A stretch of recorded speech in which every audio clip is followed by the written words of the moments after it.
What's going on, everybody? Welcome back, or welcome to. It's Sith Council Live. Why am I doing it live? Your guess is as good as mine. It was this week, this whole entire, we had a lot of really fun stuff happening. And then I was like, I think today I'm going to try to do something. And again, even if you've tuned into it, you probably saw me setting up and doing all that. I'm trying to figure out, I was talking to someone yesterday. I'm doing like everything now. As far as the switching, we just did an interview yesterday. Myself and Perry had something. Had a great opportunity to interview Cleopatra Coleman, who came in, and we had this interview. But I'm like, here, switching everything, interviewing, and it's great and it's fun. I've learned a lot from it, but it's a lot, So I was like, in order to give myself some more stress, why don't I try to do live? That would make sense. And I normally always do the Sith Council questions through community and Facebook and all that. And I was like, I'm going to cover the topics today, and there's a lot. As you saw in the thumbnail, Ahsoka herself, Rosario Dawson, she's I love her to death, but if I'm Dave Filoni, I don't want her to do interviews because she reveals something every time she does. Apparently, she says that they're going to be releasing Ahsoka in the fall, which is very interesting because it starts to lead into questions of where does Skeleton Crew go? How does it all play out? Do they push Skeleton Crew? Are they only getting 2 series? I don't know. We'll talk about that and more. Speaking of Ahsoka, Dave Filoni talked a little bit more about the character in general and how that was going to work and a little more hinting towards it. But The Mandalorian is the one that's right around the corner. It's on. It's next week, and The Mandalorian is going to. Today they released some posters of obviously Din and Grogu, but of Carl Weathers himself as Grief and our good buddy Katie Sackhoff as Bo-Katan. And speaking of Katie, this Monday, full episode, about an hour, a little over an hour, with myself, her, and Brett, which is. You can only imagine. The three of us talked for a while about Mandalorian and a few other things, so that'll be up on Monday. And then I'm going to have my first reaction to The Mandalorian. I'm going to a screening of it on Tuesday night, so I'll be able to kind of get the early word out to you guys on the first 1 or 2 episodes. I don't know. Sometimes they screen 2, but we'll just say 1 for sure. And then Star Wars Celebration, by the way, which is we covered at depth, and we'll be covering more soon. And it was funny because Mike and I talked about it last week, about if they thought they were going to do movies and talk about movies. And then what was it? I think like the next day they said that there's a report coming out that they're obviously going to. Well, coupling up to that, they also have a release date of 2025 for the next celebration. So we'll get into that. So hold on. I'm confused. No, Bruce Crawford says, I thought we all thought Ahsoka was coming in late 2023. No, the report was July, August. And then late 2023 was Skeleton Crew. The way that at least was the way it was kind of presented at the previous celebrations. But anyway, that and more on today's show. So as I said, I'm going to be doing this live. And the way I'm going to be doing is similar to how I do other live streams. So what I'm going to do first and foremost is I want to check this out. This is what I'm going to do. This is how I'm going to. Oh, that's perfect. That's exactly what I didn't want. But that's what I want. So I'm going to just refresh this and see, and that way I want to make sure that I don't lose any super chats or any of that. And it looks okay. Good. I did. I'm getting them here. Right. Perfect. Okay. So then, as I said, what I will be doing this entire episode is going through these topics, and as you guys put in the chats and the super chats, we will go through them. If there's a ton of questions, we'll be here for a while. If there's not, just as good. Up to you guys. It really is up to you guys. If you just want to hear me rattle off the topics today and that's it, then that's fine as well. January was slower in general for everybody, I think, in this space, but February's been it's been good. It's been a nice. I really got to tell you how appreciative of all of you I am, and how it's been. Like we really have. Oh, good, he's here. See, I told you I'd be live, and the leaf blower would be here. And guess what? If you think that the leaf blower didn't show up during Katie Sackhoff's interview, you're out of your mind. Of course he did. Might as well have been sitting on the Top Gun pillow over there. And if you like Top Gun pillows, then you should go to the merch store. That's a transition. Sith Council, baby. We're almost, I'll tell you, I think that because it's a Sith Council, I'll hawk this even more so.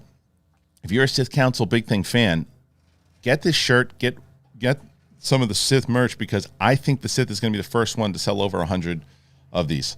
We're close. So hopefully you guys can do that. Apple Podcasts, Spotify. We're on video on Spotify. Every episode that we put up, this one will be a little later once I get the video for it. But the big thing will be, it's on Spotify. We've been doing good on Spotify, so we hope that you'll join us on Spotify there. I saw someone mention in the comments, we're doing a Q&A, a special Q&A for Patreon. That's today. I hope you join. If you want to, people always ask how you want to support the show. Patreon.com/thebigthingshow. We have a really fun little exclusive group over there, and I hope that you guys will join us because it's a lot of fun. All right, long intro, but nonetheless, it was still an intro. Let's get into it, everybody. It's Sith Council. Ready? I'm ready. Let's do it. I can feel your anger. It gives you focus, makes you stronger. What's up, everybody? Sith Council, we're back. We're back. I love it. Cool. I have my nudes in shot. Do I? Nice. Good. Perfect. I don't know what that means. Not this time. Anyway. So, I love that. Ronan Unchained says he's going to buy a Sith Council shirt and take it a celebration. Please. So bad. I'm so bummed that I'm not going to be at Celebration this year. Really trying to get Steph there. So hopefully you guys can say hi to her. I'll have more information on that. A couple of different reasons why. I'm going to CinemaCon this year for the first time ever, which is bizarre. That I've never covered CinemaCon before. So that was one reason. Another reason, I have a bunch of weddings right around that area also. Noodles is noodles. I still don't get it. I'm sorry. Oh, I get it. Okay, thank you, Andrew. Appreciate that. Yeah, but nudes too. Nudes are in shot. Everybody always freaks out about that. Like, oh my God, what's on my computer? What am I showing on my computer? Freaking Wookiee mask or something. Bowl of oatmeal in the back. That's what that is. It's a bowl of oatmeal. I haven't eaten it. Nothing. Amazing. Let's get into some of these topics, shall we? First thing we'll see is you guys are going to end up seeing those freaking questions again, but there we go. Oh, good. Stupid face.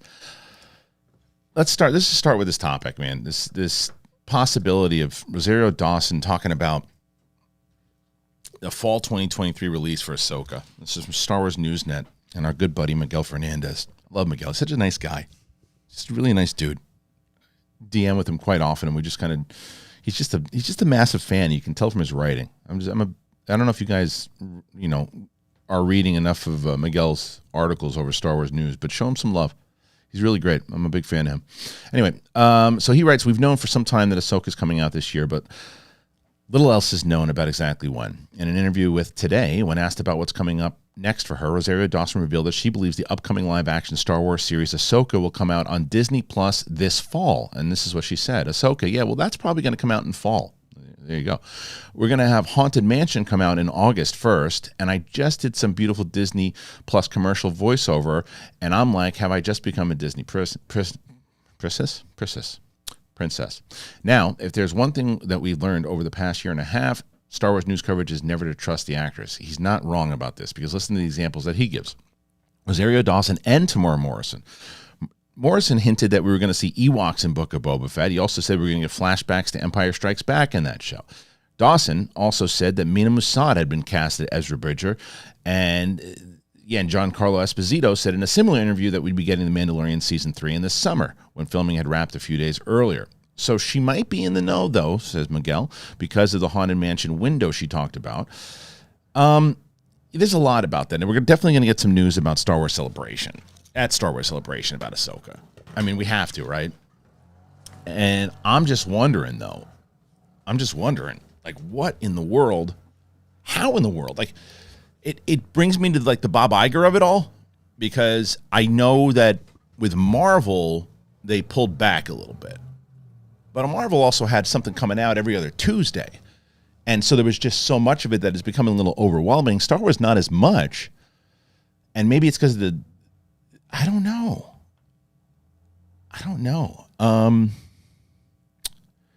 how this is going to work, because do you think they're going to push Skeleton Crew?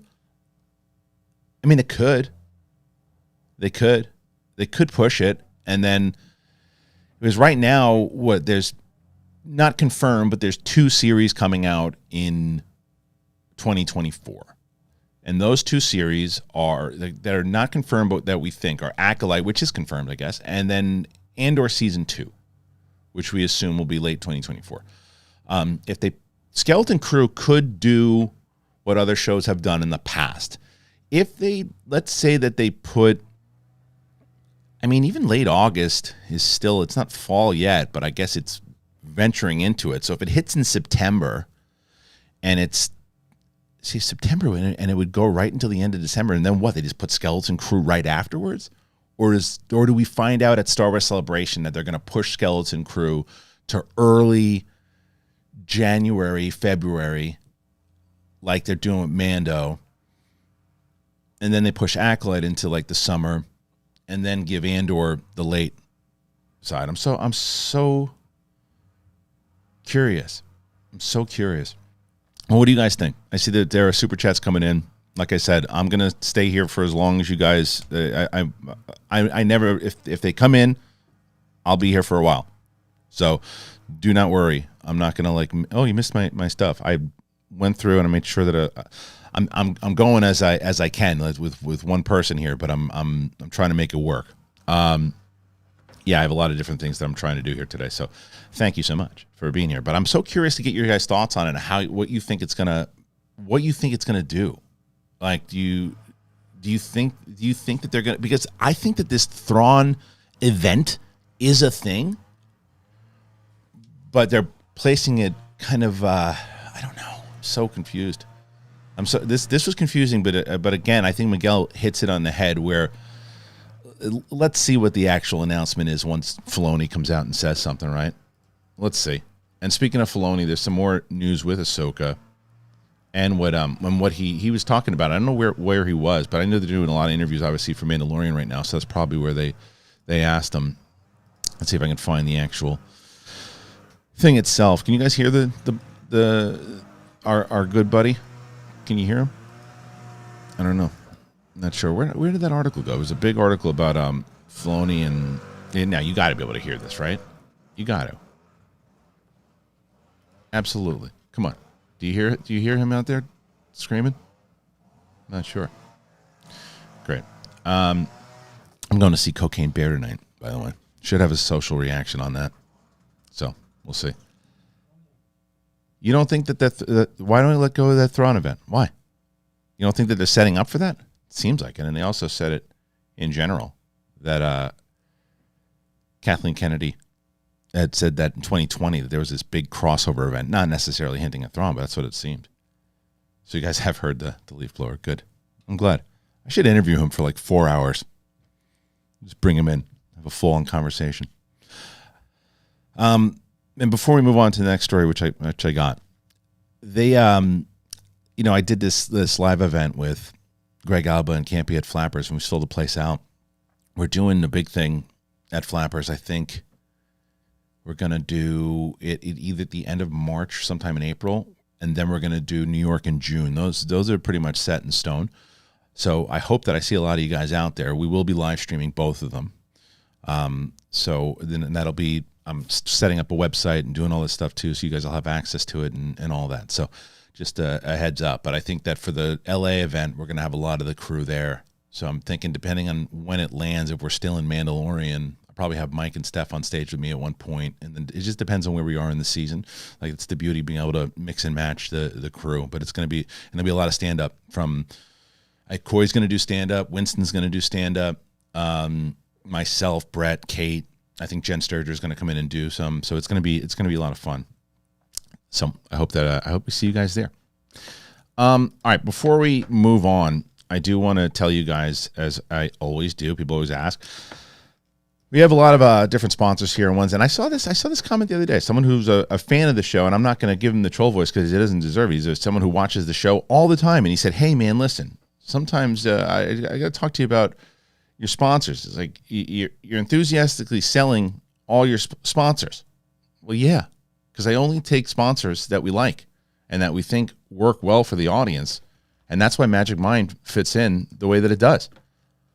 I'm telling you, man, like so the first time we had Magic Mind, it was during SEN, and Brett Brett was the one that was using it. He was raving about it, and I hadn't had a chance to try it, and they reached out to me, and I said, look, yeah, I have problems with a lot of times kind of procrastination, and my mind goes all over the place, and my biggest problem is I focus on 7,000 things at once, and they're like, give us a shot.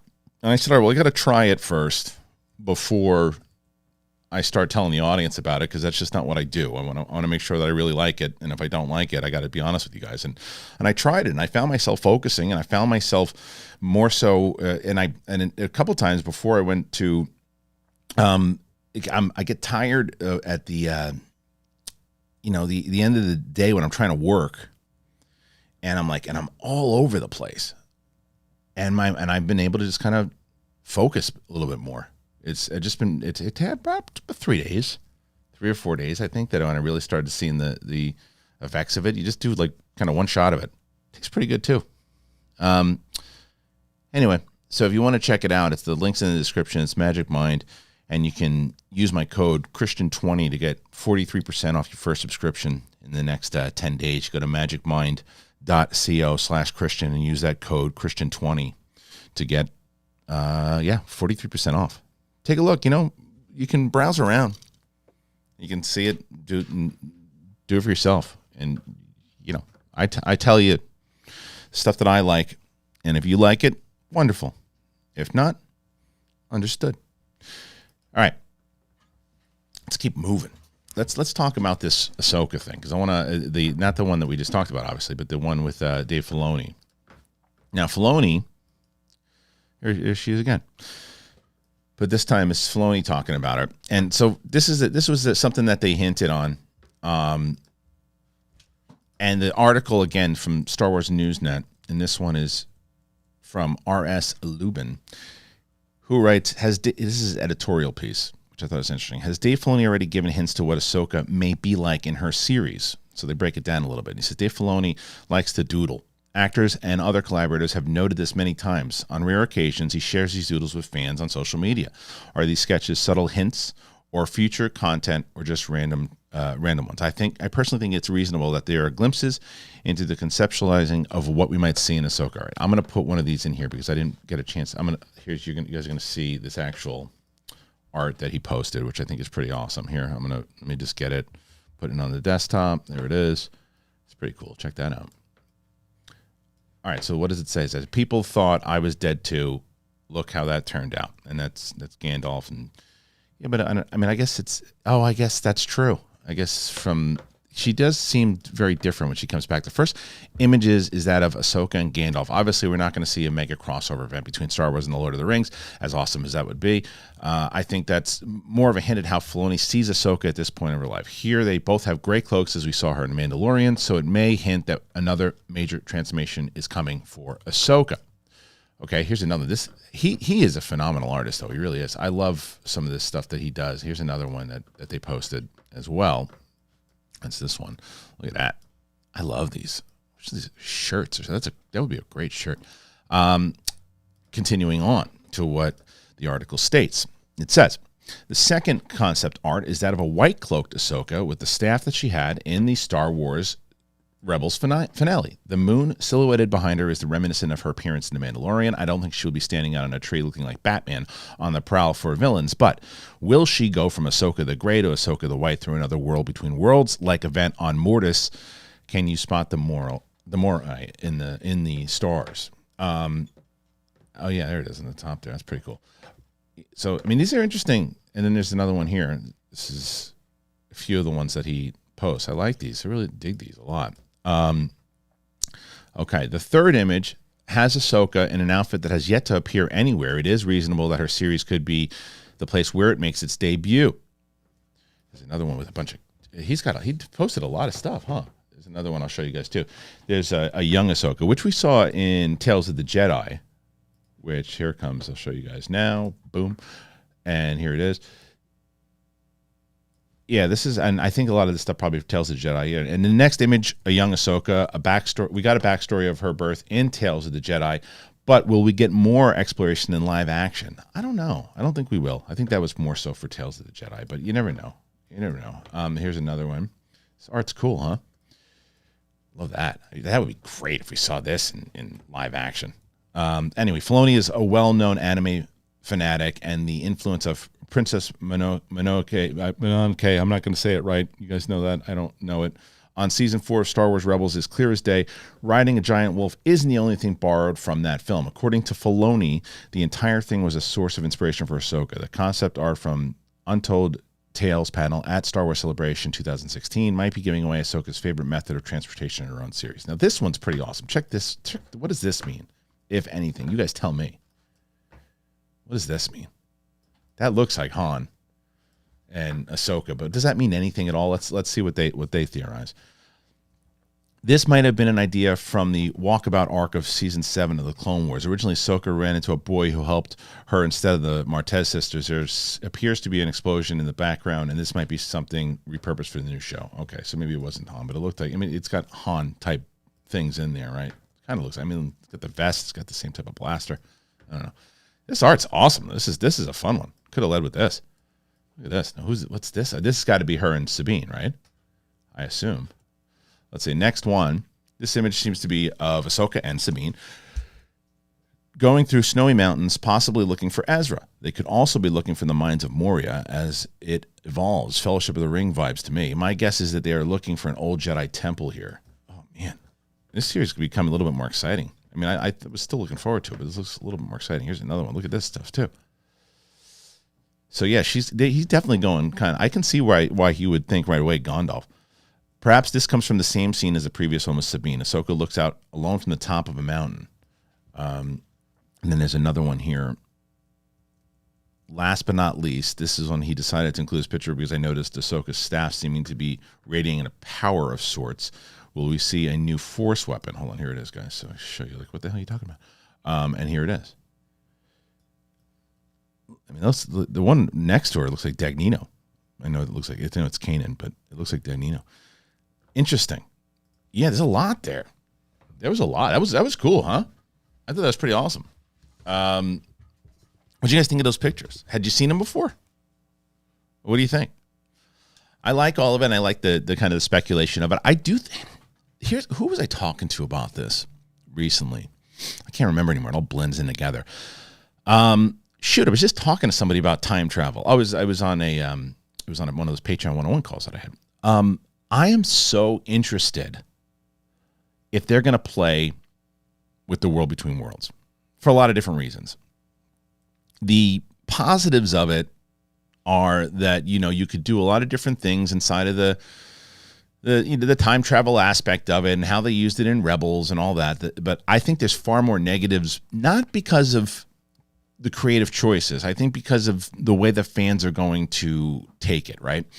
I think one of the main reasons, I think right now, because of the timing of it, Marvel's doing it, DC's doing it, and granted, they did it in their comics way before, but I'm just saying, they've done it already, and then if now Star Wars uses a multiverse, whatever, too. They're like, everybody's doing a multiverse now. Everything Everywhere All at Once did it. Marvel did it. DC's doing it. Everybody's doing multiverse now. And that's the first kind of like, that people would do. The second one is that you'd have some people going, okay, cool. We get to see the evolution of the Luke that we saw in Mandalorian season 2 and where that Luke went and the idea and vision of that we had of him years ago that we thought, and some people, yeah, good, I get to see that. And then there'd be other people who were like, no, it's kind of retconning what we had seen beforehand. And I know there's a lot of people who are like, yeah, do that. And there's a lot of people who are like, no, don't do that. So it just causes a lot of conversation. I don't know. But that's not any of that. Those images show the world between worlds. It all of that is more so. I do think there was a great call as far as like Gandalf. I do think that it has a Gandalf feel to it, for sure. Because even at the end, and I keep saying this to people when I was watching, when you watch Rebels, there's a time gap afterwards, because people are like, oh no, the event. 'Cause I said this a few times, and I even put a little short out about it. People don't understand this, that the events of Rebels take place, majority of Rebels takes place before even New Hope. And then when it ends, the series ends, when it concludes, the last little thing at the very end is after Jedi. And that's when, and I think it's right when, I believe, and what I think could be, is that scene when Ahsoka finds out where Thrawn is. Then it moves into that scene where she tells Sabine that she knows where he is. And then we start our show. At least that's what I think. But I'm going to do a rewatch of Rebels for sure when that happens. What do you guys think? Let me know. I'm seeing all the super chats coming in. I am going to go through the topics, get through everything, and then I'll start to get to all your questions. And again, I won't shut them off. I'll go through them, and I'll just keep refreshing the thing, and we'll go home when you're ready to go home. Here's something I was thinking about doing, by the way. And I don't know. I've never done it before, and it's something I always wanted to do. I probably have to find it on like a random Tuesday, because Tuesday if I'm not doing John's show, Tuesday is like one of my, I won't say slower days. It's just that it's my non-shooting day. I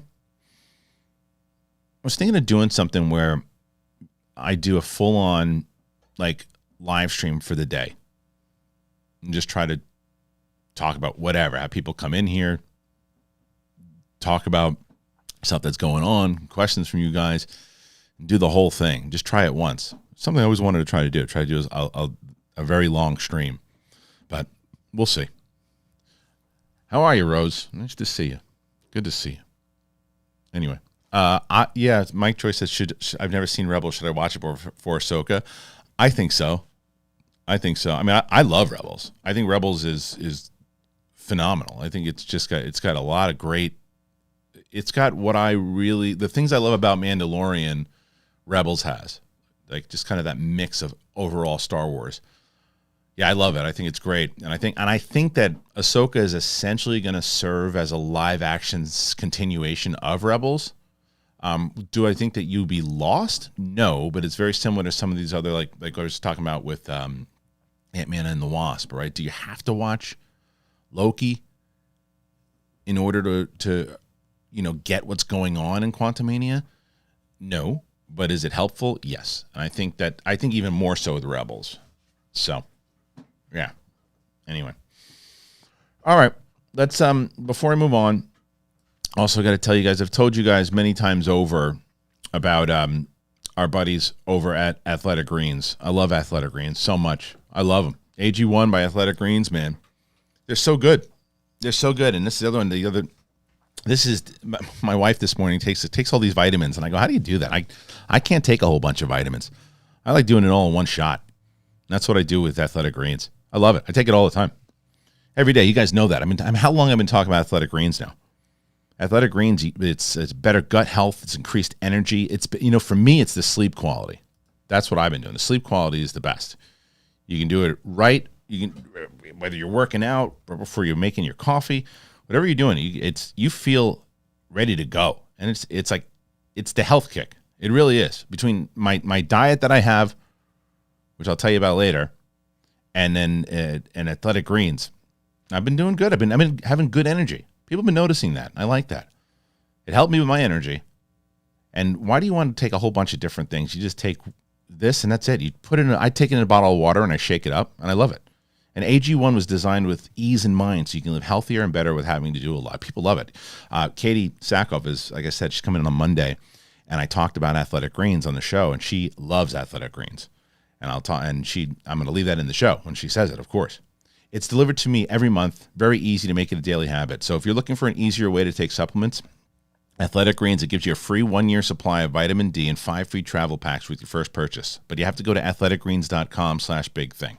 athleticgreens.com/bigthing. I've gotten so many people, and I love it every time I see it, that hey, I just signed up for AG1. I just signed up for Athletic Greens. I just got it. I love it.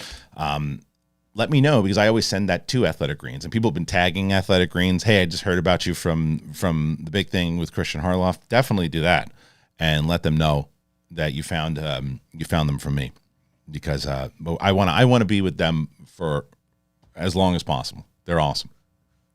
Let's get to some other topics, shall we? Cool. Some other ones. Let's get to, what's the next one? These are all those. Sorry, I want to make sure that I can get to that's all that art. I got all that art now. Oh, the posters. Let's do the posters. Look at those posters. Yeah, man. Mandalorian coming in hot. I love it. Oh, I love it. It's so great. I can't wait. How pumped you guys for Mandalorian? Right around the corner, man. I mean, right around the corner. Next week. And we got a bunch of new posters. So look at those 3 posters. So this is from, they got a lot of new writers at Star Wars Newsnet, or at least maybe not new, but just a lot more. Fran J. Ruiz, who I don't know as much. Season 3 of The Mandalorian finally arrives next week on March 1st, ahead of the long-awaited premiere. Disney Plus and Lucasfilm, they have shared on their social channels the first character posters of the season. The characters receiving their own posters in the first batch are Din, Bo-Katan, and Greef Karga. And here they are. This is amazing, and it also shows, I guess all 3 of them are going to have a pretty big role, it seems like. Since character posters outside of the 2 titular Mandalorians are typically released each week after the episode drops, it's surprising to see these arriving early. Of course, this could also point to Bo-Katan and Greef Karga showing up in the first few episodes of the season, which is very likely when we consider their heavy presence in the material released so far. Traditionally, Disney Plus shows don't include much, if any, footage of the back half of the seasons in the teasers, which I like. We'll have to wait and see. 7 days until we're reunited to Din and Grogu from the cast and crew that keep popping up. It seems like we're busy enough, yada, yada, yada. Okay. I like these posters. I think they're looking pretty solid. And I'm just, look, I've known Katie for a very, very long time, right? So this to me is, this is exciting. This is one of her, she obviously, Starbuck is a big role for her, and she's done tons of stuff with it, Longmire and Oculus and Riddick and the Nip Tuck list goes on and on and on and on and on. But this is big time for her. I mean, there's other stuff was big time, but this is like, this season is going to be her thing, and well deserved. She's a sweetheart of a human being. She is she's a very talented actress. She can kick ass, and I'm so excited that she's going to get a lot of time to shine in the Star Wars galaxy, because she deserves it, and I'm excited for her. This is going to be cool. But these posters are pretty awesome so far. Which one? I mean, I guess they all kind of stand out, right? But which is the one? I mean, they're all you know what it reminded me of when I saw these? It reminded me of being a kid and like this old school kind of when the Empire Strikes Back, like Burger King stuff, and the art that they have. It's, I don't know. Mandalorian is the king of Star Wars right now. I mean, it really is. It really is. It's so good. I'm curious. I'm curious how the show is going to be this year, man, and where they're going to go with it. Because where they're going to end with it also. I mean, we know that Grogu is going to be basically a Mandalorian, right? That's what it looks like. He's training. He's not going to go. You can't have him go back to being a Jedi now. It's unnecessary, I think. Yeah. So, all right, I'm going to get to the questions in a little bit. I'm going to get to the questions in just a little bit. How long have we been going for? We're going to 48 minutes already? I don't know if that's true. I think also because I let it run for whatever I was doing stupidly before. Anyway, let's get to some of these other stories, unless there's anything you guys think that are going to pop up from those posters. But I mean, they're posters. You can't, how much time can you spend on them except just knowing that the Mandalorian is getting hyped up? I mean, it's got to be. So let me ask, you know what? I'll ask the chat right now. What do you think? What do you think is your favorite Star Wars show? Is it Mando? Is it Andor? Is it Obi-Wan? Is it Boba Fett? Go ahead and put in the comments just one word, whether it's Obi, Andor, Mando, whatever. Put it in the comments. I'm going to assume it's Mando, but maybe I'm wrong. Maybe it's Andor. I just want to see how many comments come in as we do this, because it's very.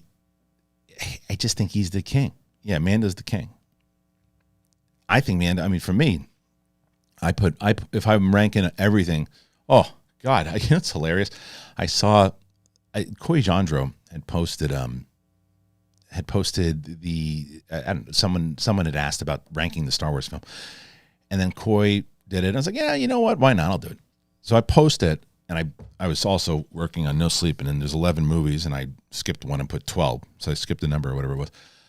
I put my list as I like it, and oh my God, I basically, it felt like I took a dump in a dining room and then just walked out and made someone else clean it up, because it's like, it was so, and I saw, and I'll tell, and I hope my friends see it. I saw a couple of my friends taking shots, going, hey, let me put out my list of random movies to go just to do this, and ha ha ha, it doesn't really matter. It's like, come on, guy.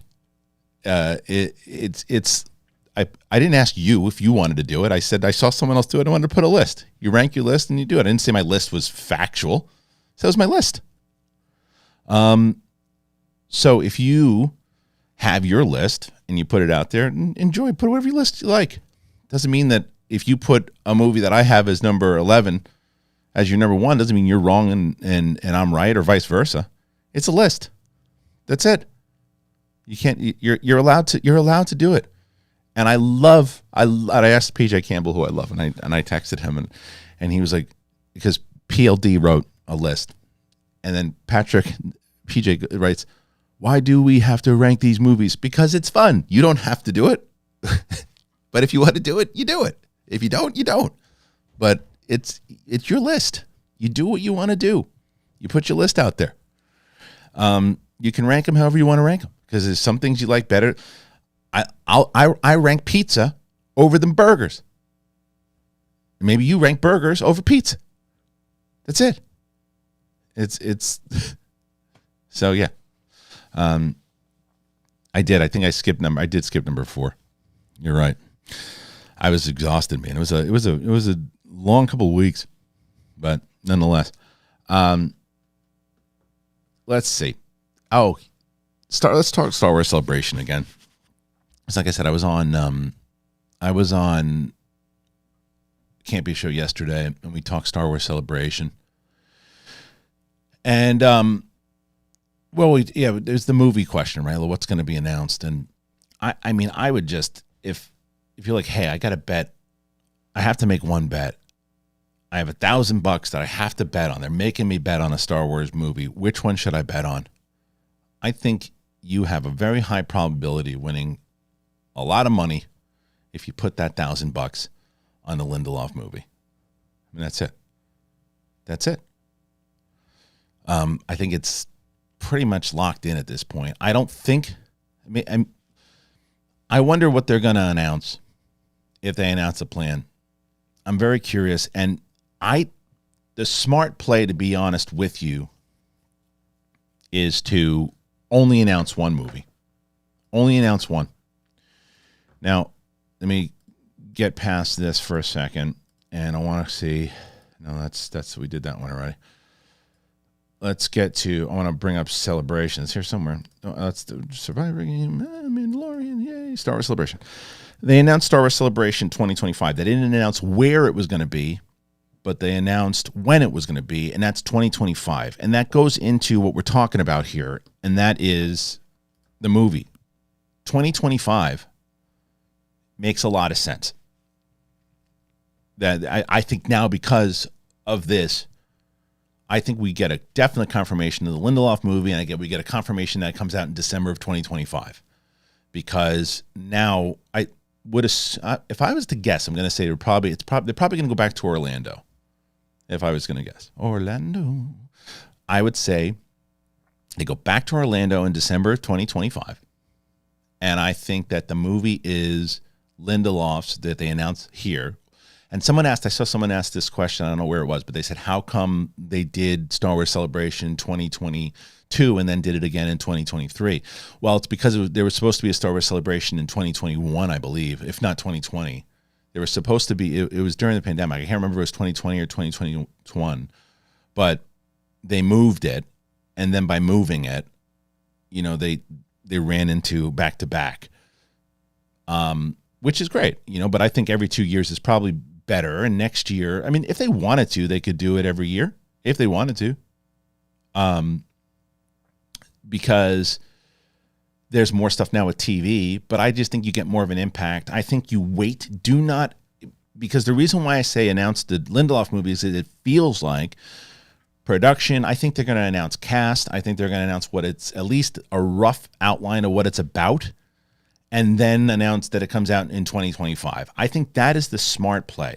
Stay away now, even though I'd love to see an actual plan of what they're going to do. I just think there's too much baggage with how many times it's been announced that we're doing this and it doesn't happen. And if they announce, well, we are doing Taika Waititi's movie now, unless it starts filming tomorrow, don't announce it.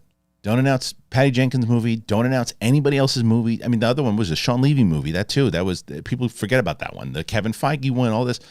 Don't announce it. Leave it alone until it's time. Like if Lindelof, I feel, is probably, we're going to start shooting. They're probably going to say something along the lines, by the time April rolls around, they're going to start shooting it like soon. I bet they're prepping. They're getting ready. Casting is probably done. You're going to learn more about it, who's in it, what it's going to be about. So that to me is pretty much a guarantee. It's just whenever that, I think that because I think that this year it's Friday, Saturday, Sunday, and Monday, as opposed to it's usually Thursday, Friday, Saturday, Sunday. But this year I think it's Friday, Saturday, Sunday, Monday. I think they usually always kick off. Well, no, is that true? I think, they always kick off that the Friday is usually the one. So I think Friday will be the big movie news. There'll be, I don't know. Sometimes they do this thing, and maybe I think they should have a movie panel on that Friday. Talk about the future of the movies. Talk about what, not necessarily the who's doing them, but their plan. We're going to be doing more movies, and we're trying to do 2 a year, 2, 3 a year, whatever it might be. They're going to be taking place in this time. We're looking for directors and everything, but our first one is Lindelof. Here he is. Oh, I always envisioned doing Star Wars. Blah, blah, blah, blah, blah. Well, this is what our story is going to be about. Bang. But here's what it's going to be called. Boosh. Here's some of the people in it. Hey, and returning from, the new trilogy is blah, blah, blah, wee. And then and you do it now. You do an hour of all the movies and everything. And then you dedicate everything to TV. And then you give something to the Mandalorian. And then it's like all that. Just that's it. That's it. Because you've just, as someone just wrote, you just broke too many promises in the past that you're just digging a ditch. I still think, I know that there's that report that Kathleen Kennedy is going to leave after Indiana Jones. I don't know if it's true, or if it's going to happen. But if they announce Lindelof's movie, she's going to be a producer on it. She's going to be locked into it. She still will get the credit, see the points on it. I think she, if she wanted to, after Indy comes out, she could walk away and that's it. She's going to be riding high. But I think her contract also ends in 2025. So if I'm her, why not stick it out to right until the movie comes out and then leave? Now, I know that's what a lot of people might not want, but I think that's what's going to happen. I think she sticks out to the remainder of her contract, and then she gets the producing credit and walks away. But we'll see.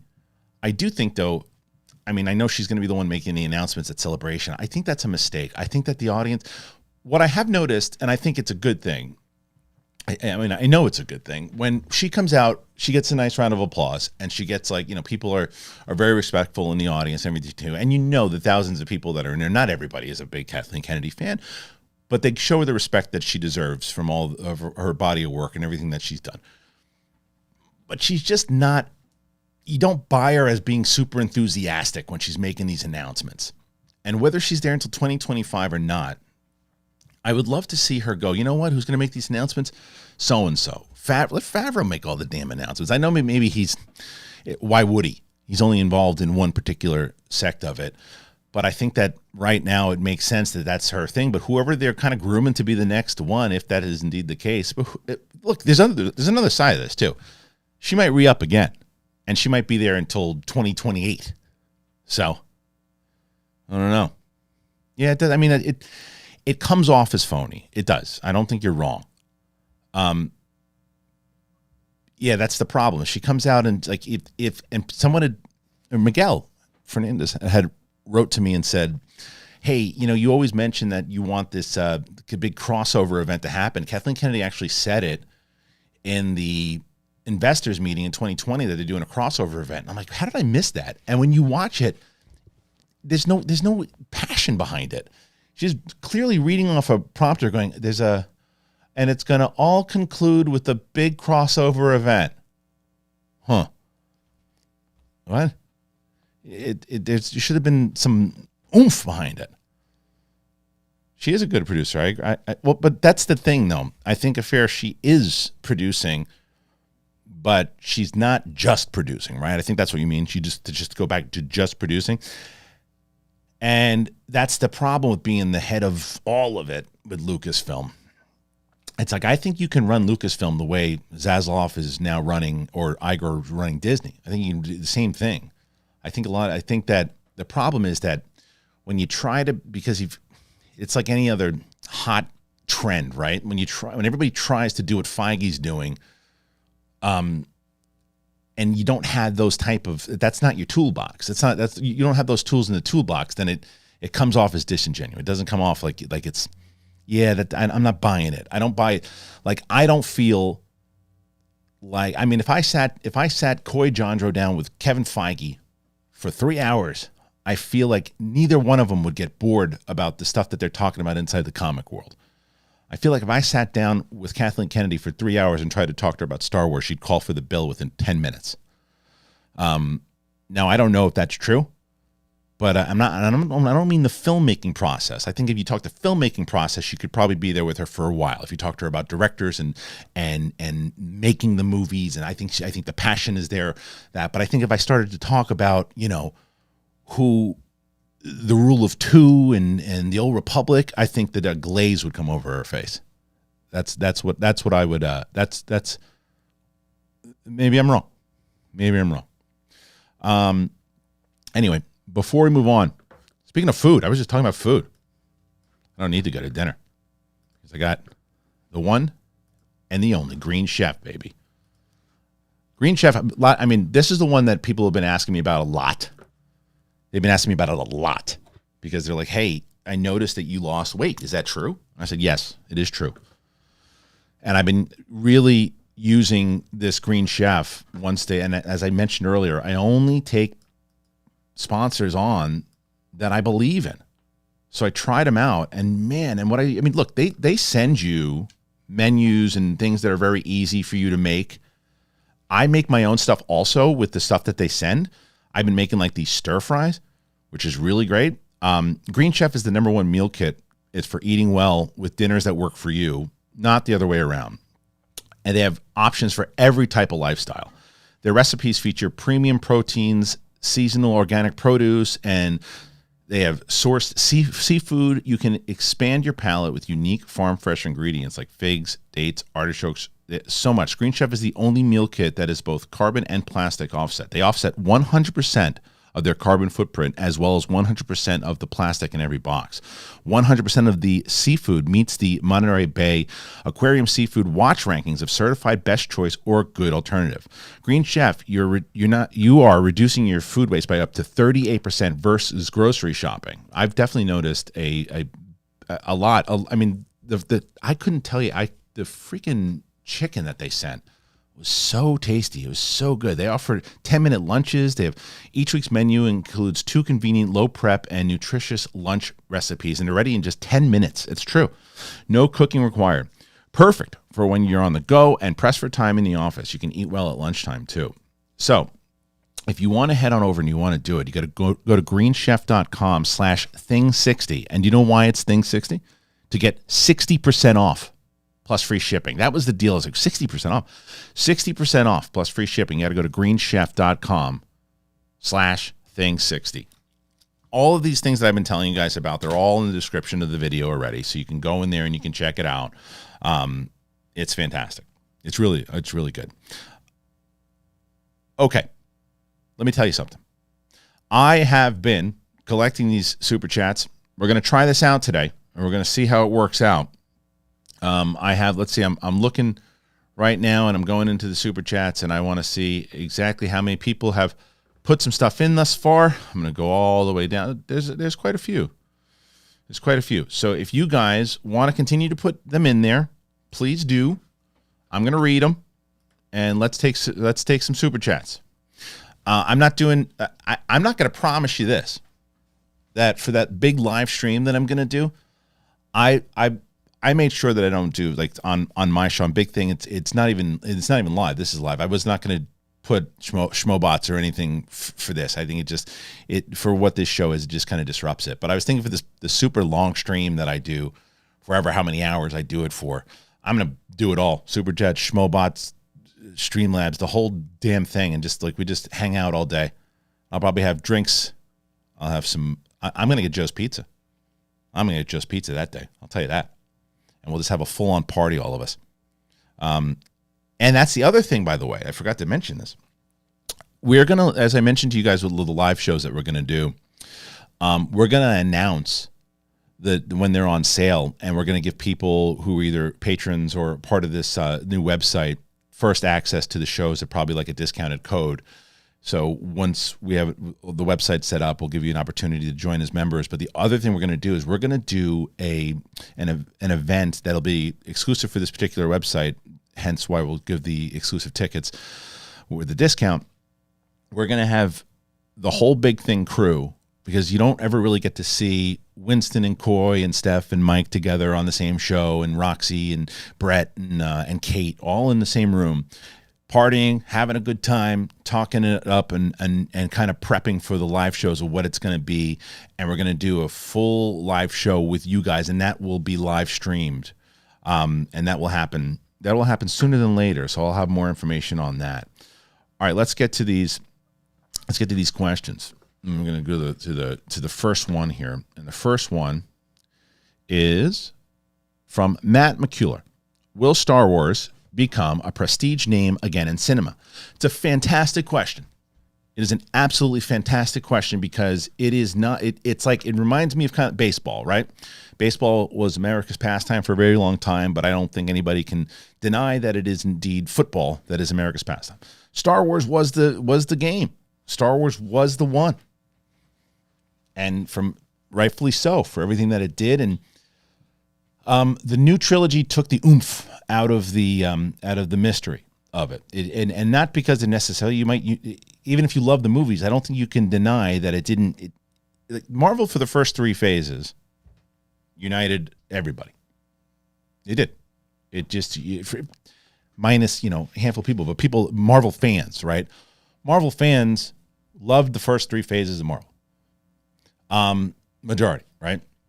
Star Wars fans was very, very conflicted for a long time. Mandalorian got people back on, but I don't think that there's many people that will argue inside of the Star Wars base that it's a little bit more fun to watch TV right now, because Star Wars, they don't really know what the plan is. Now, I do think, and this is nothing, and I hate that it always comes into this whole thing where it seems like it's a Bash Kennedy thing, because that's not fair. Because I think what she has accomplished in her career is legendary. I really do think she's a legendary producer. She has produced some of the greatest movies of all time.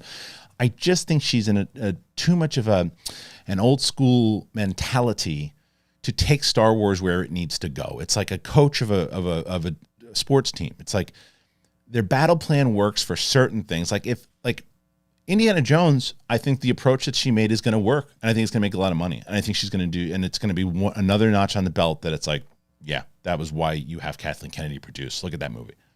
But I think Star Wars is a different animal right now, because it's playing in the same arena that DC and Marvel are playing in right now, but it's not. It just doesn't even have the same game plan, and you're gonna against those two types of beasts. So what they're trying to do and put together, like when Gunn comes out and has a specific plan, whether you like the plan or not, it's a plan. Marvel, whether you like the plan or not, it's a plan.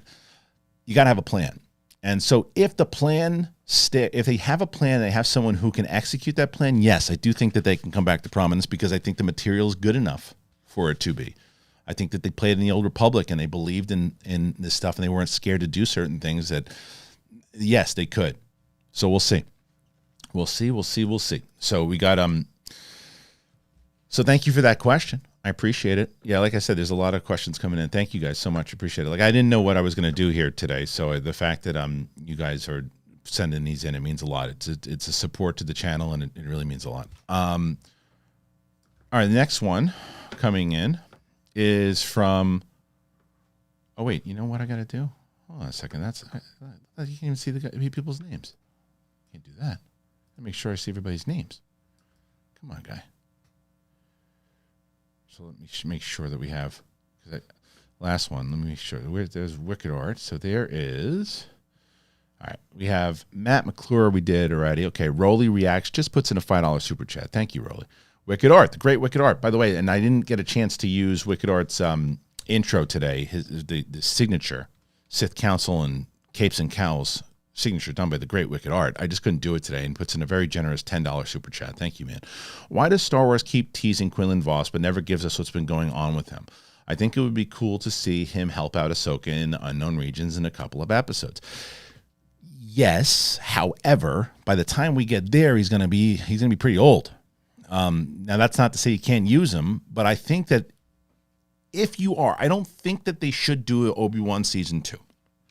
But if you do, here's your show. You've set up Quinlan Vos. You set him up. And he said, Quinlan's still around? That's the show. He finds Quinlan Vos, and Quinlan Vos and him are off doing adventures together. You don't need Vader. You don't need the kids. You don't need any of that. Yeah, he's got to still check in on Luke and make sure Luke's okay. I get it. I know. I understand. But Quinlan Vos was on Tatooine at one point. He can come back. And then they can go somewhere else. They can do some other things or whatever it might be. If you're going to do it. Or have some balls and do a Quinlan Vos series. No one knows who Quinlan Vos is. Let them know who he is. No one knew who the Guardians were. Let them know who they are. That's the thing. It's this silly thing of we're not sure if anybody knows who that is. Make them care. Make them care. A lot of people, non-video game players, didn't know who Joel was from Last of Us, and now they care. Because it was a popular video game. Yeah, but you didn't. But you also got my wife, who's never played video games in her life, on board with that show. So come on. Yeah. All right. Let's see. Next one. Let's get to the next one. I think it's been going pretty good so far. That is from the great Wicked Art. All right. Let me make sure. Hold on. Wicked Art. Okay. Next one from Nate Soares. Chances of Kevin Kiner scoring Ahsoka. If there's a live action show for him to score, I believe this could be a great fit. Thoughts? Any other options come to mind? Kevin Kiner absolutely should be doing Ahsoka. Absolutely. He came up with her theme. He's come up with other things. He did all the Rebels thing. This is an extension to it. He's done live action before. He did Peacemaker, which I forgot about until someone said, because I kept saying he needs to do live action like he did Peacemaker.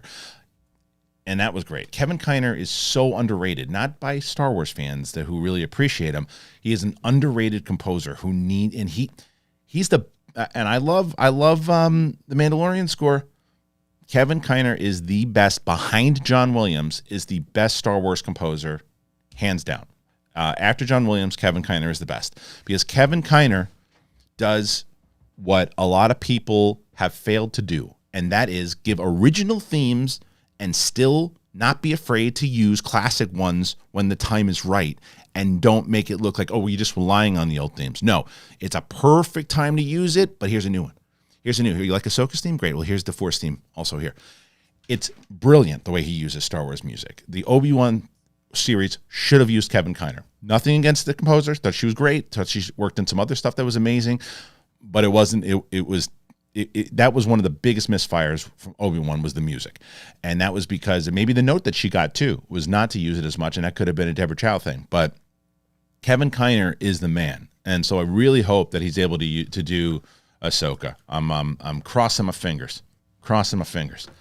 Okay, let's see. Let's go to yet another one. Thank you guys for everybody who's submitting these. I mean, it's really, like I said, I never really know when people are when I say, hey, you guys want to ask questions, if people are going to actually do it or not. So the fact that you guys are doing it, it really means a lot. Thank you. All right, next one. This is from Logan Astra. Do you think we find out who took Grogu from the Jedi Temple in Mando Season 3? Yes, 100%. I think that's, it's funny. Had we not seen that scene in the trailer of all the Jedi and everything too, I would have said, I don't know, maybe not. I'm not sure, but I think they're pretty much telling you they're going to show us. And even in that he's sitting there kind of, it looks like thinking about it and they're tapping into, I think we learn a lot more about him. I think he speaks at the end of in the series or season finale. I think he speaks. Maybe not, but I think eventually I think that's the next step. But they're gonna have to hit his voice and because if they hit his voice and it doesn't work, then it's like, oh man, he shouldn't have said anything. But if they get his voice right, that's gonna add another layer to adorable, and then the toys are even gonna sell even more so because here's talking Grogu. But yeah. Yes, Colonel Sandros is actually live today. I took a shot at it. I wanted to see how we were going to play with this today. And that's why I said, and I think that a lot of times what I do is, I ask for the questions as we're leading, and it was the last one leading into Mandalorian because we're going to be doing Mandalorian. That's right. She did Loki, and Loki's score was fantastic. You're absolutely right. You're absolutely right. The Loki score is amazing. I just watched that series again. So I think it was probably the notes that she got of try to stay away from the John Williams stuff, which I think was a terrible, terrible decision. Terrible decision. But maybe not her fault. Anyway, yeah, man, this is, I wanted to try to do this live because a lot of times, as we were leading up to Mandalorian, I had these episodes. I'm like, well, what are we going to talk about? And there's some stuff leading into it. There's some great stuff on Star Wars Newsnet, but I take a lot of questions from the audience. And I'm like, well, I can just do what I do for a lot of my streaming stuff, and I'll just I'll see if people want to submit some of the super chats. I'll go over the stuff, and like I said, I'll be here. I see more coming in right now, so I'll be here for as long as you guys are asking the questions. And you want to hang out with me, I'll hang out with you. So let's do it. Let's do another one. Did I get that last question? I'll make sure I got the last one right. Well, what's that? That's not what I wanted to do. My stupid face again. There it is. Okay. Next question. Logan, we did Logan, right? We did that. So yes, I do think we're gonna see him. I do absolutely think we're gonna see him for sure. Okay. Darian, my man. Darian says, Kristian, if it were up to you, how would you end Mando Season 3 to lead into Season 4? Favreau said yesterday he's almost done writing Season 4. I'd like to see it, there's only so much time we can have him chasing the fact that he wants to be a Mandalorian. It's either you're in or you're out. You decided that you're going to be part of this or you're not. You're going to keep the mask on or you won't. I think that it's got to, I think we got to spend, they got to reestablish Mandalore. And I think Mandalore is where we can start to have things happen, put it together. And it's kind of why I mentioned the thing with the world between worlds, because the problem is if you really can establish Mandalore as this thing of all the Mandalorians together and on this one planet and, leading into I don't necessarily know if you're handcuffed by the new trilogy with the Mandalorian lore. Maybe they decided to kind of do their own thing, but to set you up into a place that if they decided to do a full-on movie about Mandalore in general, and not the Mandalorian, which I still think would be pretty interesting, but not the Mandalorian, but just setting up the lore of Mandalore and doing more stuff to where you start to establish that planet, that if you want to revisit that planet again in a couple of years, 20 years, 30 years, 40 years, and even if they revisit it in the Lindelof thing and they fly down to Mandalore, that it's been established that they reestablished the planet. That's the kind of stuff I'd like to see happen at the end of it for sure. So we'll see. Now wait a minute. Oh, okay. I shut it down again. Sorry, guys. All right. So that was from Darian. This is from Jess Foss. Hey, Kristian, is the story group still a thing? I think it is. They don't really make as much of a thing about it like they used to, though, right? they used to talk about the story group all the time and talk about Pablo Hidalgo. I think Pablo Hidalgo is not great on Twitter a lot of times. I think that he's taken himself off. I think he self-admittedly doesn't like with social stuff. He's a very, outspoken guy. He likes to say things. And I don't blame him because I think Twitter stinks and I really hope that it goes away, but I don't think it will.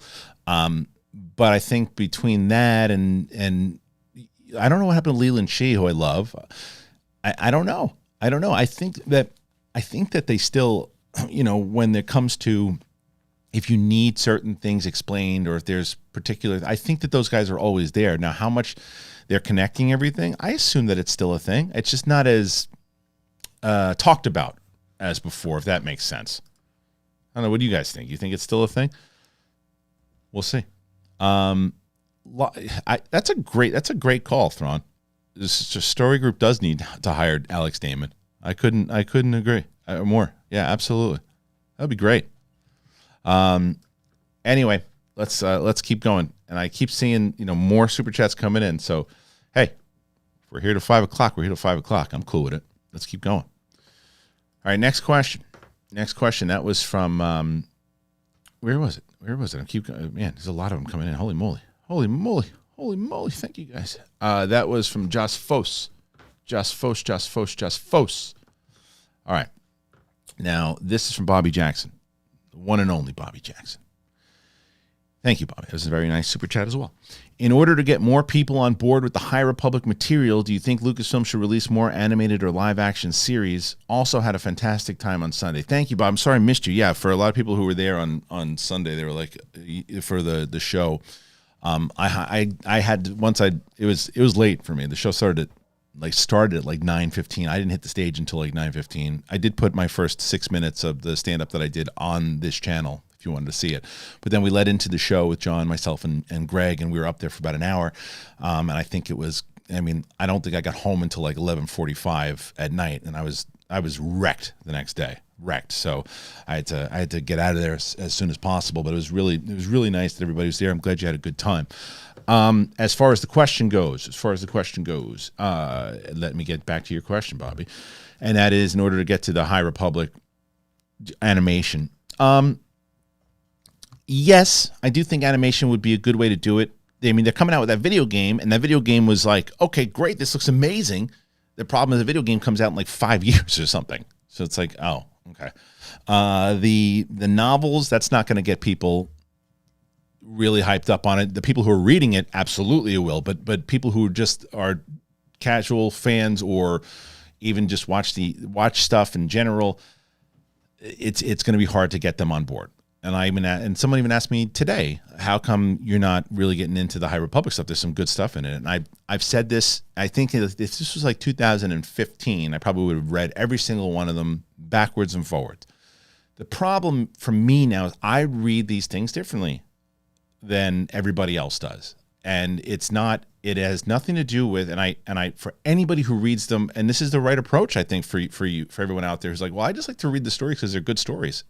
Absolutely. And I think that is ultimately what the intent should be and always should have been, to be honest. I just think that the bad call was in 2012 saying, hey, essentially what James Gunn said that this DCU is going to do is connect the TV and the animation and the video games, and all of it's going to have this one through line. I believe him when he says it. I believed them when they said it, but it hasn't been true. And I think that the final nail in the coffin, and I'll be very adamant about this, and I've said it in the past, I don't necessarily think that Tony Gilroy needs to do this for the way he wants to tell it, but they sold a comic book on the assumption that it was true fact and to the canon, that they were telling everybody, hey, if you want to see how Cassian and K2SO met, you got to buy this comic. So people bought the comic saying, oh, this is how they really met. But then Tony Gilroy, if he doesn't want to do that, then I go, yeah, but it was only canon during that time. But the creator of this show didn't want to do that, so we're not making him stick to it. It's like, that's fine. He probably might come up with a better idea of why, but stop saying things are canon just to sell things. Just tell them that they're just stories. The way legends used to be, they're just stories. Some of them, it's like that to me. it's less handcuffy to the writers, it's less handcuffy to the audience, and it's like, why sell it on the canon stuff? I mean, that's my point is I read this stuff because I thought I was going into the movies because of this pitch of like everything was going to connect, and it wasn't, and there were things that were negating themselves all the time, and I was like, that's not why I'm reading it. And I'm not, and again, not taking it away from anybody who reads it for different reasons. So Bobby's question as far as animation, I do think that's probably a good idea, but I think that the first touch of it is the Acolyte. And the first touch of it is going to be the end of the Acolyte, where it's this, the kind of the less glory years of the High Republic. So you start to get the first inkling of what that time was like visually. So I do think that that's a way to get people more connected to it for sure.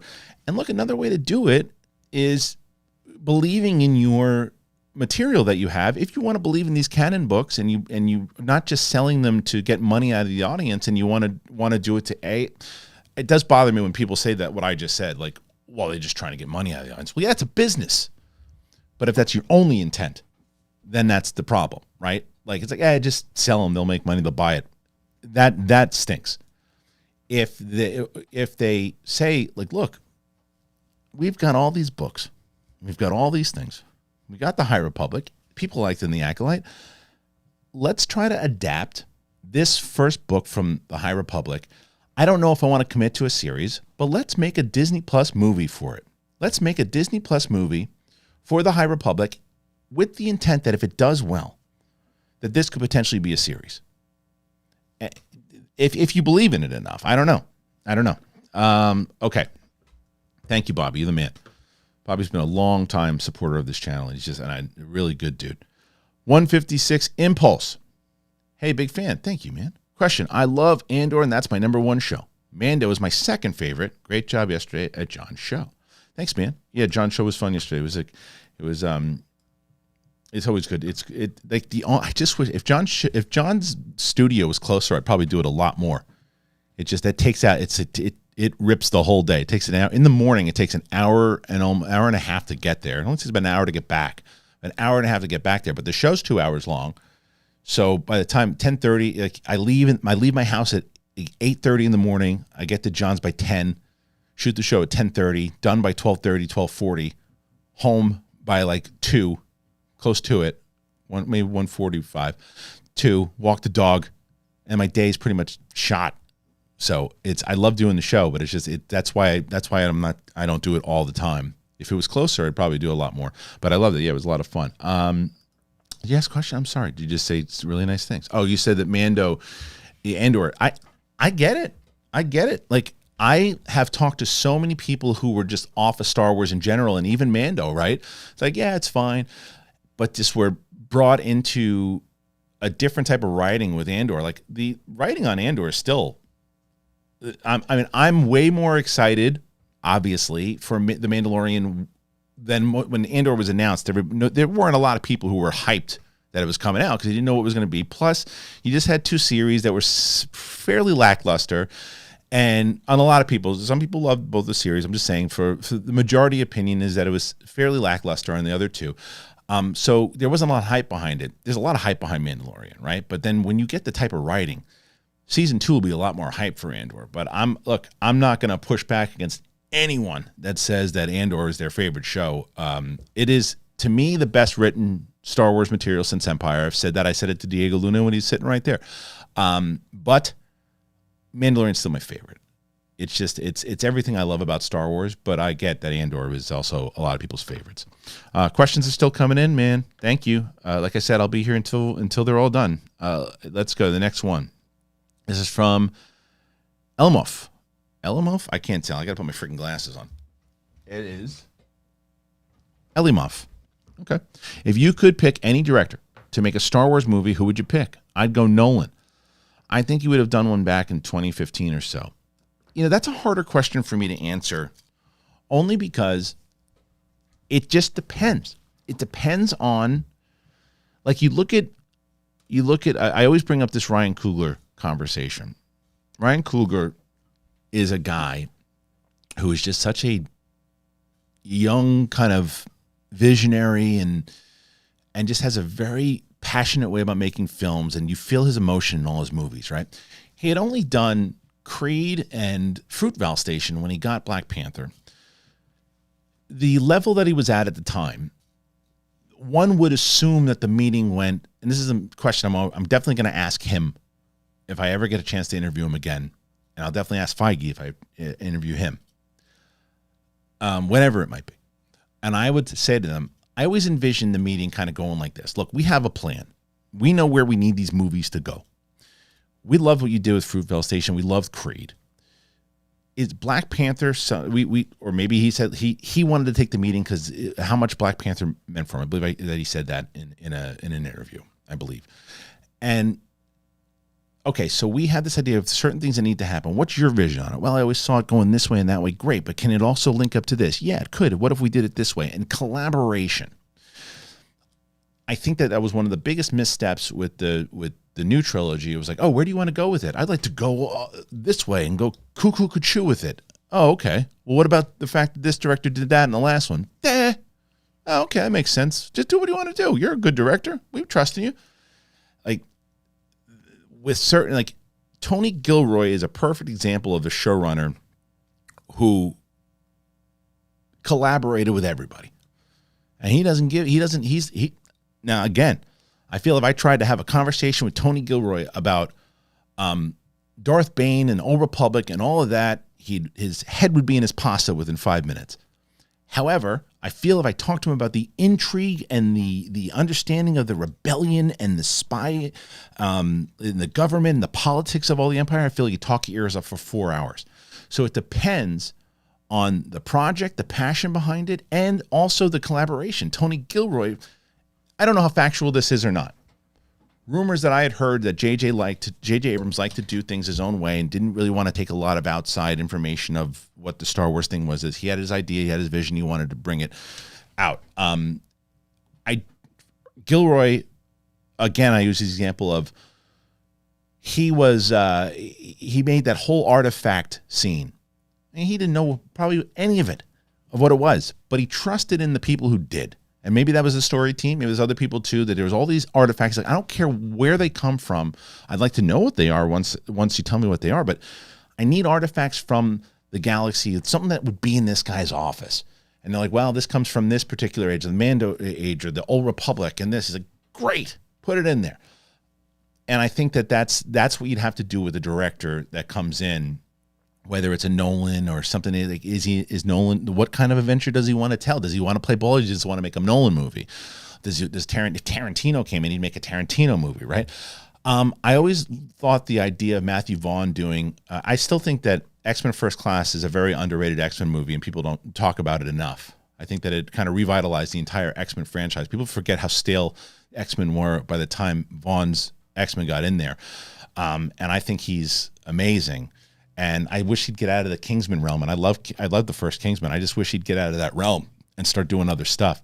So I think Matthew Vaughn would be someone that I'd be very interested in seeing doing it. All right, let's see. Next one. Thank you for your question, by the way, and thank you for the generous super chat. I appreciate it. I know they're still coming in. Don't worry. I see the super chats coming in. I'm gonna keep going. I promise. Here is the next one, and this is from TJ Thomas. Announce a Revan movie or a Knights of the Republic movie, and Kathleen's job is saved instantly. An easy $1 billion movie, trilogy, or saga. Okay, so there's a lot inside of that statement, right? Job is saved. You're saying this also as if I also think it's a two-way street here. I don't necessarily think that she wants to be there anymore. I think that she is also planning for her exit and talking to her husband and going, I'm going to do this. I'm going to set this up. I'm going to get my points. I'm going to make another $1 billion on this Star Wars movie, and then I'm out. I think that that's the whole thing too. I don't think that, like, that's kind of my point with, I don't think she's trying to do, I want to make the next big, best Star Wars lore movie. I don't think that that's something she wants to do. I think she wants to make a lot of money on a Star Wars movie. Don't get me wrong, but she wants to put together the right pieces that people in her. The best case scenario for her inside of this is all of these series that are set up right now. All the series really have a chance to be fantastic. I saw someone in the comments say they're not excited for Skeleton Crew. I think that's going to change. I don't know if you've ever seen The Old Man, but John Watts is a hell of a TV director as much as he's a film director. And I think that and from speaking with him outside of Star Wars Celebration, his vision for this show is going to be pretty extraordinary. And we're going to learn more about the unknown regions than I think we ever have before. So I think that's going to change your, I think your opinion might change on that. So, but all the shows that are coming out, Mandalorian season 3, people are hyped about it. Ahsoka, people are hyped about it. Skeleton Crew, I think people will get hyped about it. The Acolyte could be one of the most exciting series done so far if handled, and it's exploring a time period that we haven't really explored, and it's getting away from the Empire side of it, and after the Empire, that type. It's a whole new era, so that's exciting. And then Andor season 2. So those are all shows that are going to be on her belt before she takes off. If again she is taking off, and those are 5 wins right there, you would assume.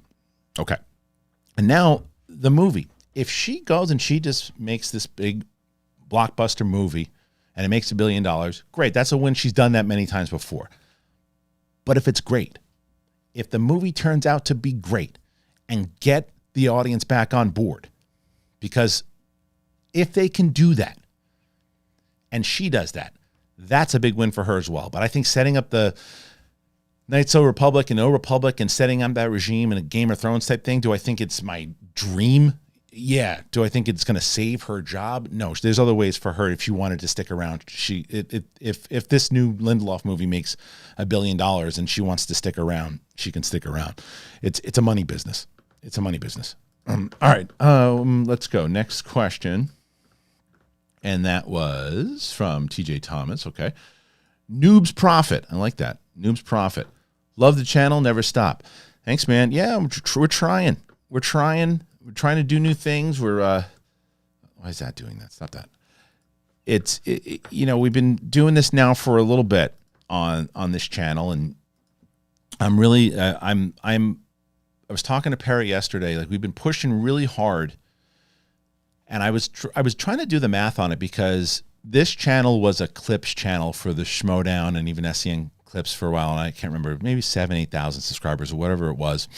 And when I took it over, I keep saying I took it over in August of 2021, and I did, but it was a big thing that I just kind of transferred over from the other channel and put it on here. And I didn't really start doing reviews and reactions and consistent long form really until I think like September, October of 2021. So we're in 2023 now, and we're just approaching, we're about a year and a half in, maybe a little over a year and a half in. And we're approaching 70,000 subscribers, and the shows have been doing really good, and the support's been really good, and the interaction with the community has been at an all-time high. So, yeah, I'm pretty happy with the way things are going right now, man. I'm not gonna lie to you. I think it's been nice. It's been really nice, and there's always a big hesitation when you're doing things and when you have the job and the comfortability, and that's honestly and to also be upfront as well too. Like when with SEN and Schmodown, like for SEN particularly, when I went out after Collider, we relied on those Schmobots and we relied on all that stuff because it was the way to keep it going in a way. And I do fully admit that for combining and trying to do what I do for Big Thing now, like SEN now is purely a interaction show, and it's intended for that. So by doing it that way, you're expecting it. And when you're trying to do a podcast like I do now, and you're trying to do a show like this, like I do now, and you have consistent interruptions about the Schmobot, look, it kept everybody alive and working for months, and it kept the Schmodown going. I mean, a lot of the money that came in from SEN also went to the Schmodown, and before Skybound came about, and all that. And then even after Skybound came about, like that because they had to make the money that would then went to, anything that SEN and Schmodown and all that went back to Skybound because they were putting all the money in there. But it was a big time, and it was also an idea to say, okay, this is a support, and look, Super Chats are the same thing, right? And that's why I figured, and I think what John Campy does on his show is done very well, where and that's kind of one of the things that I wanted to try to do if I was going to do shows like this. It's like do a show, Tell people that if they want to ask the questions and they want to do it, absolutely open it up. And then you have conversations like this, and it doesn't diminish the first type of hour that you're talking about the show and then the topics. And then you get into the topics that you guys want to talk about. And I think that that's what I'll probably do more shows like this. If you guys like them, you got to tell me if you like doing the live shows. I think you guys do, but you got to let me know. And obviously let me know in the comments as well. But thank you. It's very, very, very kind of you. Okay, next one, Nightmare Narrative. Love you, buddy. Thanks, man. Glad to see you doing the live stream. Hope to see more, especially live after shows for Mando if you're up to it. I don't know about live after shows. I'll tell you that. I think that I do for certain things. I think that my structure or what I've been doing lately with my the way that I've been doing it. So, and this is not just for Mandalorian. It's for a lot of the shows that I cover, especially like Last of Us. I watch the show, and then I run into my kitchen, and I take my phone and I do this and I put it up on the channel and I do an immediate reaction the same way I do, like I'm going to see Cocaine Bear tonight. I'm going to go see it. I'll do my immediate reaction. I put it on the channel. I let that sit for the night. And then the next morning I do a full kind of detailed spoiler on it. Now, Mandalorian will have kind of triple coverage on it, the way that we've done for past Star Wars shows. Mandalorian immediate reaction. The first one will come like an out of the theater reaction because I'm going to see it in the theater for a special screening on Tuesday. So I'll do an out of the theater for Mandalorian. But normally what I'll do is immediate reaction. And then the next morning I will do a full-on spoiler review by myself, and the leaf blower will be here as well. And then for Sith Council, myself, Mike, and Steph will cover it for a deep, in-depth conversation, because I know a lot of times people like when I do my thing and I'm talking about it, but then they like to see me kind of bouncing back and forth, and you hear the bizarre comments by Mike, and then Steph and I will kind of get into a lot of the lore stuff too. So I know that's kind of like, it's always a triple coverage on it. So a full-on live reaction afterwards, I don't know. I was considering doing like full actual reaction videos to some of them. But I just don't know if that's what you guys come to me for. I've done it before. I did it with the with Game of Thrones or the House of the Dragon for the last one, but I tried it with Andor. Nobody really gave a crap about it. So I don't know. But I don't know about that particular thing, but I will have a lot of coverage on it for sure. All right, next one. Thank you, though. Thank you very much for the generous donations. Very nice. Okay, next one. Mendel Green. What are the chances that Quinlan Vos is the one who saved Grogu? High. I mean, I think it's high. I think there's, if they want to introduce him back into the lore the way that they did and connect it with, if they want, like, this is what they could do inside of a connected universe, right? If they throw his name in there in Obi-Wan, and then it turns out to be him that saves him, then you could do a side adventure with him in another show, and you're building up that character. So I don't think it will be, but I think it would be. I think it would be great. I think. Well, no, it's Plo Koon. Well, because Dave Filoni loves Plo Koon, but I don't know if Plo Koon was dead at that point by the time that it happened. I don't know. Interesting. I'm excited to find out who it was for sure. We know it's not Ahsoka, obviously. Okay. Next question. But yeah, I do think that there's a good shot. There's a good shot. Wicked Art again. Thanks, man. I really hope we get some images and more story for Acolyte. It's my most anticipated. Same. And I can't wait to see what they do. Will they push Darkseid in it? I mean, I think that they have to, right? Because it's a Darkseid show, even though I don't, and I've said this many times over, on Disney Plus, I just don't think they're going to have the balls ever to lead a show with the dark side or with a villain. I just don't think that is ever going to happen in the way like a Breaking Bad or a Sopranos or something happens, right? Like, I don't think that's ever going to happen as much as I'd love to see it happen, especially like a Darth Bane or even a Palpatine miniseries or something, the Rise of Palpatine. Yeah, I think that there's going to be a lot of dark side stuff, and you've got to show it. I think that you're going to get more stuff. I think they're going to say hold off on Acolyte until. I think you're going to get a heavy push, hopefully, at Celebration. I think you're going to get art. I think that the audience will get the teaser trailer. I don't think we will. I think we'll get art, though. I think we'll get maybe a poster. But I don't think I don't think the audience that's not going is going to see the trailer, but I do think the audience is going to see a trailer this time. But yeah, Darkseid, you got to lean on Darkseid. Got to. All right, let's go. Next one. And that is Colonel Sanders. May the Schwartz be with you. You too. You know what's so stupid? I have my when I do I've been posting a lot of shorts recently.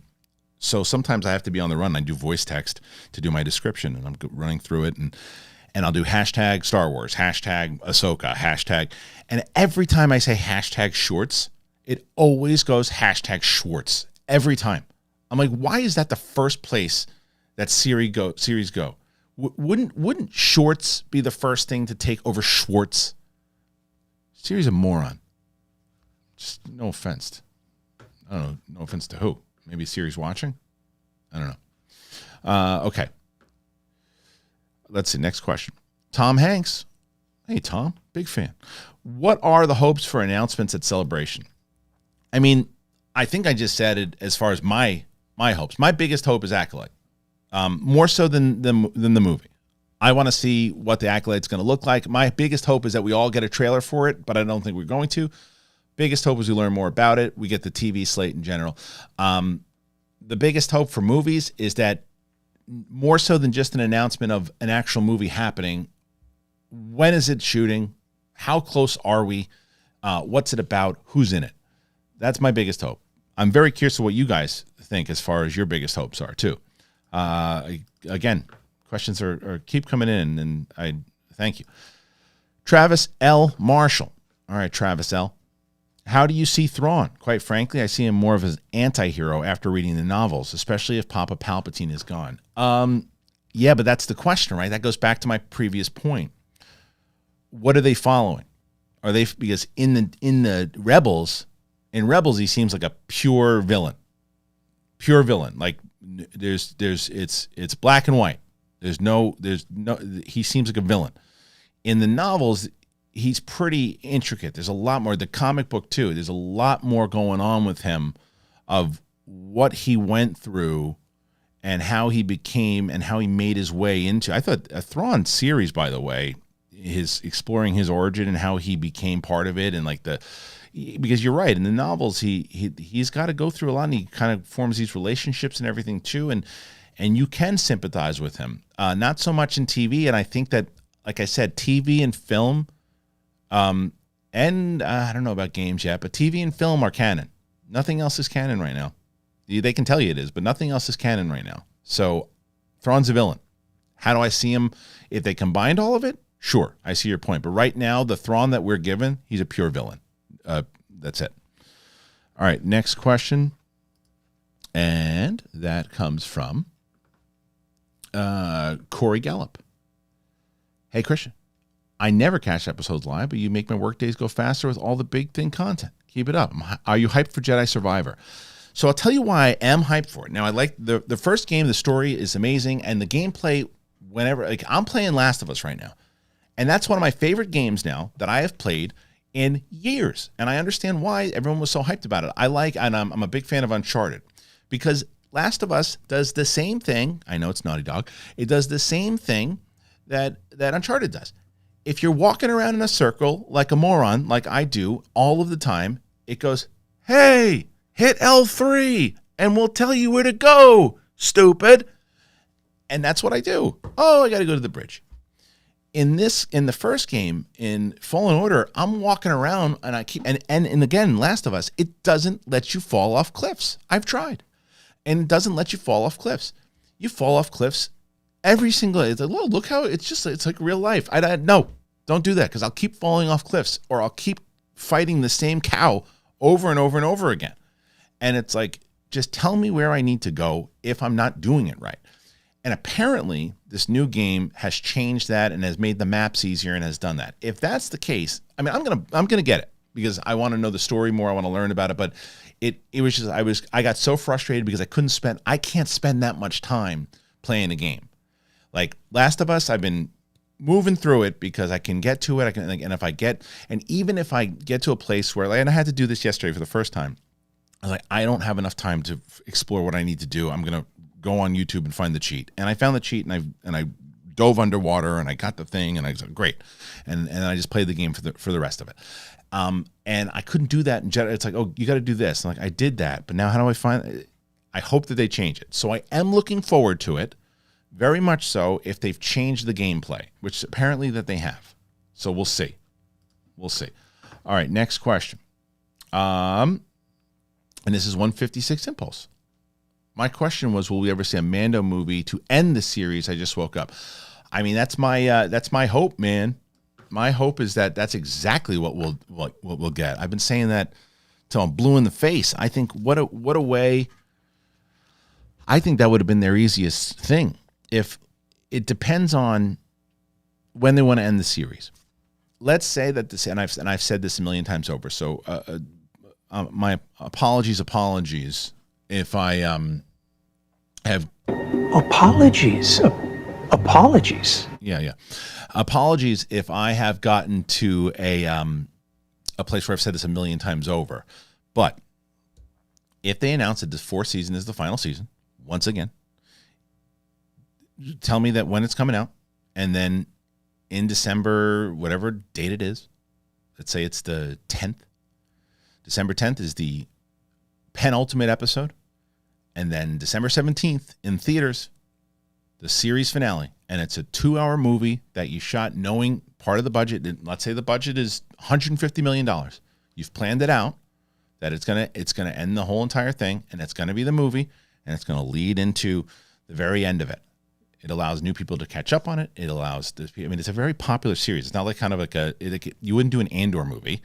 I know that Andor is kind of a niche thing and it's gaining popularity, but it doesn't have this same type of like mainstream popularity that Mando does. So I would love to see them close it out with a movie, but I don't think they will. Okay. All right, Jonathan Rodriguez puts in 5, and then he put in another 5. He says, sorry, my question, is there a level... Oh, where'd it go? Shoot, sorry, I lost you. Is there a level of fear that Ahsoka might not be a good show or a disappointment like Obi-Wan? I mean, I guess there's always a level of fear when it comes to that as Star Wars fans, right? Because, for me, I think that Obi-Wan was fine. It was fine. There's just a lot that was wrong with it, and the writing wasn't great. And that's a bummer, because I thought it was going to be the best. I thought it was going to be just absolutely incredible because of the dive deep. I thought it was right there for them, and I thought they just kind of dropped the ball on it. I feel that Dave Filoni has a pretty good grasp on what he wants to do with Ahsoka, and like I said, he brought it home every time he was supposed to with Rebels, and knows the story he wants to tell, and this is the next season of Rebels. I mean, it really is. The other thing is, he has just improved every time he has directed a live-action show. Like the first episode of Mandalorian, I believe he directed, which was a really good episode. The one with the Carnivale's kid is probably one of the weaker Mandalorian episodes, but then he did another one after that, which was great. And then he did the the Boba Fett one with Luke, which is easily one of the best Star Wars episode television ever. So his directing has gotten just better and better every single time.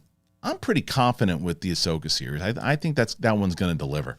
I think this is the last one, unless someone else. I'll double check in a second. But if somebody else puts something in a moment, I'll refresh it. Have you seen Lindelof's The Leftovers? Yes, love it. I've seen it. I've watched all 3. It's better than Dark. I don't know about that. And Dark is incredible. I love The Leftovers. I did. I really did. And my wife and I were very much into it, and I thought it was great. Very much my type of show. Dark was just playing... To me, Dark played with time travel and all that type of stuff in a way that I just am fascinated with. So Dark was a little bit more my show, but I love Leftovers. So I hope that Lindelof goes in this type of direction with this. I know some people are kind of skeptical with what he's going to come up with. And remember, he's not directing it. The director of Ms. Marvel is directing it. So, yeah. All right, I'm going to do one more refresh, see if we got anything. If not, then we can call it a day here. And let me just double check. Thank you so much. That's it. Okay, good. Guys, you're the best. What a fun show it was. I say that. Hopefully you guys had fun. Did you have fun? I hope you did. I hope you had fun. I want to thank all my sponsors on today's episodes. Make sure I'm going to put the links are already in the description, but they'll be in the comments section as well. So you can check that out. Go ahead and comment about any of these things, by the way. Any of these things that we've talked about thus far. And I want to hear your thoughts on it. If you're brand new to the channel, make sure that you show just a little bit of class and subscribe. Just an ounce. That's all we're asking for here. Do that. Trying to get the Sith Council, the first one with sold over 100 items, and you can do that. And as we saw from one of the viewers here today, if you're going to Star Wars Celebration, get yourself a Sith Council shirt. Wear that with pride, because I won't be there, so you'll be representing the show. So do that. Spotify. This will be on video pretty soon, so check that out. And once again, everybody, patreon.com/thebigthingshow. You guys are really awesome. I appreciate you joining me here today. I was excited to talk to you. I was able to do it. And maybe, you know, as I guess with Mandalorian, it'll be tougher to do, but I think that there'll be some times that I'm going to try the live show here and there. And if you join me on it, that'd be amazing. And then I'm going to try to do that really crazy live stream on one of these days. But we got so much coming up. Remember, the Katie Sackhoff interview is on Monday, so don't forget it. Set your clocks for it. We're going to have some fun, baby. All right, let's get out of here. Sith Council.